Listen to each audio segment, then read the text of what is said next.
Hi there, Lester Fields here. So, shortly after Fallout 76 was announced, and all the way up through launch and beyond, Bethesda maintained that they would only be offering cosmetic items through the game's Atomic Shop. The biggest source of this news and affirmation came from Pete Hines, Bethesda's Senior Vice President of Global Marketing and Communications. Now, it can be argued that when he said there are only cosmetic items in the Atomic Shop, he was only talking about the state of Fallout 76's microtransactions at that time. Still, many folks, including myself, took his words to heart and took them to mean that non-cosmetic microtransactions would never be a thing in Fallout 76. And that status quo remained true for a long time, until it no longer was. Earlier this year, Bethesda snuck an item into the shop called a Basic Repair Kit. This was an item that could be purchased en masse with real-world money that allowed players to fix weapons or armor without a nearby repair bench, and without needing any of the scrap it would normally take to do so. An advantage? Technically, yes. Game-breaking? No, certainly not. These kits were quickly followed up by a scrap kit. This item, also able to be purchased in bulk with real-world money, went a step further by not only allowing players to utilize a game mechanic sans workbench, in this case breaking down junk items for scrap, but also allows players to send said scrap to their stash, no matter how far they are from the nearest stash box. Still nowhere near game-breaking, of course. Then we had our first, and thus far only, purchasable weapon in the shop, the Invader.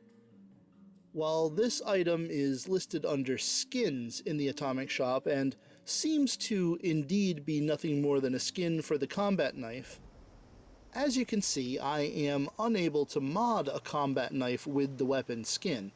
Instead, it is its own unique weapon plan purchased from the shop. At level 50 it does decent enough damage, but nothing that's going to one-shot a Scorchbeast Queen. And as such, in my mind, it's far from being pay to win. Then, only a few weeks ago, two more non-cosmetic Atomic Shop items were introduced. First is the Scavenger Protectron Station. This item, once purchased, allows a player to build a unique Protectron that will wander around their camp and collect either junk or scrap, depending on what it's been set to look for. The robot itself has some interesting dialogue. You are a piece of scrap.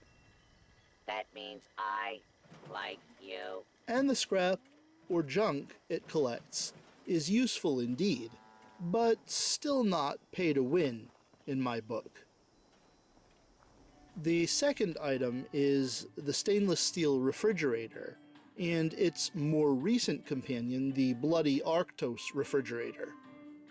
Both of these offer the same benefit. Food placed inside will spoil at half the normal rate. Not too shabby, but also not really game-breaking in any significant way. But what concerns me is the slippery slope this introduces, as in a short time we've gone from the simplistic basic repair kit to what is essentially a paid-for permanent junk collector for one's camp. And this gives me pause, as I consider what may be to come. In a year's time, will we be seeing legendary weapons and armor in the Atomic Shop? Or perhaps something else that will give folks a meaningful advantage or leg up? It's definitely something that perplexes me more than a little, especially now that the survival mode option has been disabled, and Bethesda has promised to take a look at how PvP is handled in the main game sometime after Wastelanders is released. While it isn't for sure that future microtransactions will in any way become more advantageous than they are now, still it seems like things may be headed in that direction. And while, again, the way microtransactions in the Atomic Shop were presented at the outset was not necessarily intended to speak to the idea that they will always only ever be cosmetic. The idea was presented in such a way that Bethesda made things seem to be that way. And of course, we now know that's not the case. And so again, I present my concern that this could easily escalate exponentially the longer it goes on. I understand that Bethesda's initial and ongoing sales for Fallout 76 may not be what was expected, and that they may need to generate revenue for the game in other ways, including microtransactions.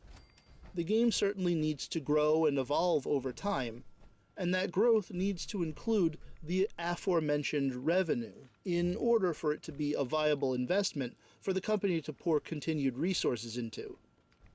However, this seems like they've gone back on their word, even if that word was largely misunderstood by the community.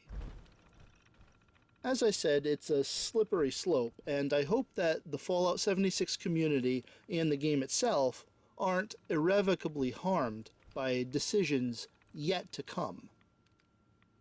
As always, stay safe out there, Vault Dwellers, and until next time, thanks so much for watching.